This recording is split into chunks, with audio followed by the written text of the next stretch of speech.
PLUI. Sous cet acronyme complexe se dessine l'avenir de notre territoire. Le plan local d'urbanisme intercommunal porté par la communauté de communes Le Grand Charolais est un document stratégique essentiel. Il fixe les grandes orientations en matière d'urbanisme, d'aménagement du territoire, de préservation de l'environnement et de développement pour les années à venir. Fruit d'un long travail de concertation et d'expertise, le PLUI entre désormais dans ses dernières étapes d'élaboration. Un projet stratégique pour construire ensemble le territoire de demain. Alors il est important parce que c'est l'occasion pour les habitants, pour les acteurs, pour les élus de se prendre en main et d'écrire, de dessiner ce qu'on veut comme ambition, comme projet, comme enjeu pour ce territoire. Tant en termes de démographie, en termes d'habitat, également en termes de logement social, en termes d'activité économique et en termes d'activité de service à la population. C'est le moment ou jamais pour dessiner la stratégie et l'avenir de ce territoire. Alors c'est un choix qui a été fait par les élus d'avoir une vision globale, une vision du territoire et non plus une vision centrée sur la commune.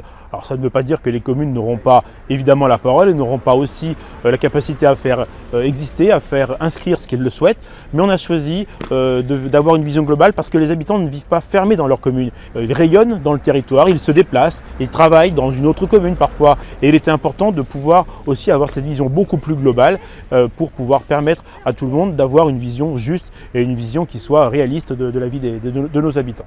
Un plan local d'urbanisme pensé et réfléchi avec l'ensemble des 44 communes du Grand Charolais. Alors depuis 4 ans, ça peut paraître long 4 ans, mais dans les faits c'est très court pour ce type de document. 2000 pages, je vous rappelle, de documents rédigés.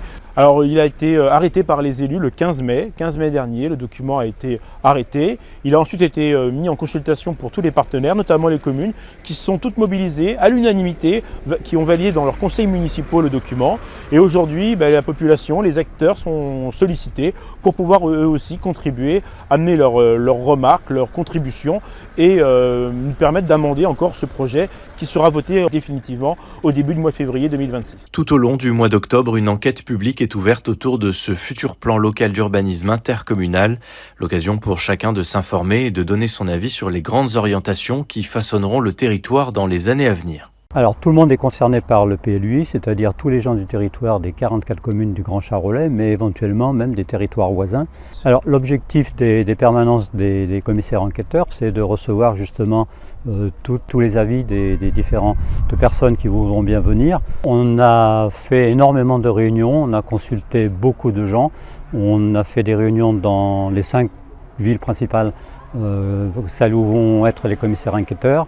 Le public est venu, a posé des questions, s'est déjà interrogé. Et puis ensuite, on a travaillé dans toutes les communes, sans exception. Donc l'information est beaucoup passée. Et je pense que... Alors on a déjà eu des remarques, on a déjà eu des courriers aussi.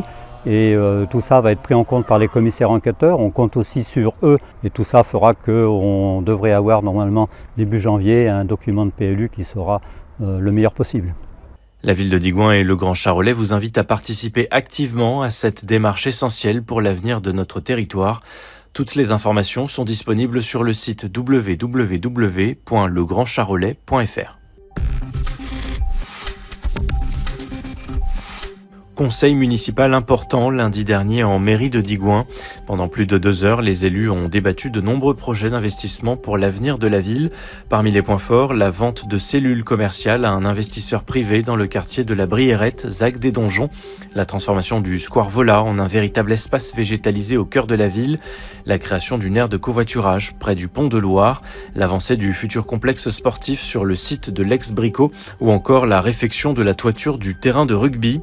Au total, 40 points figuraient à l'ordre du jour. Vous pouvez retrouver l'ensemble des comptes rendus des conseils municipaux sur notre site digoin.fr, rubrique Ma ville, affichage légal.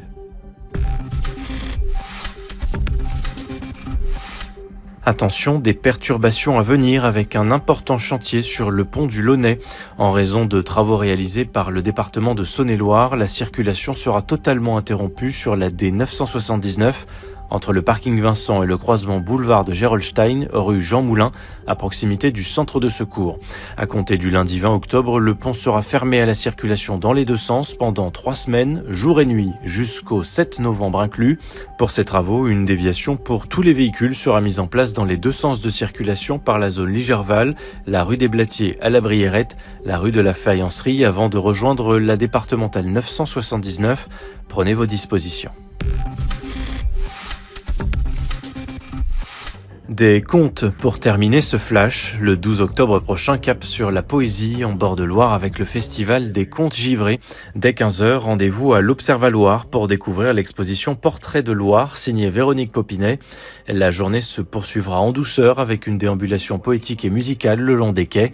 À 17h, place au spectacle Longitude Loire au Dock 713 porté par Erwan Martinerie et Emmanuel Lambert. Et pour clore cette belle escapade, partage, rire et saveur avec une petite restauration conviviale proposée par les amis du CADA. Une journée au fil de l'eau et des mots. Bon conte givré à tous.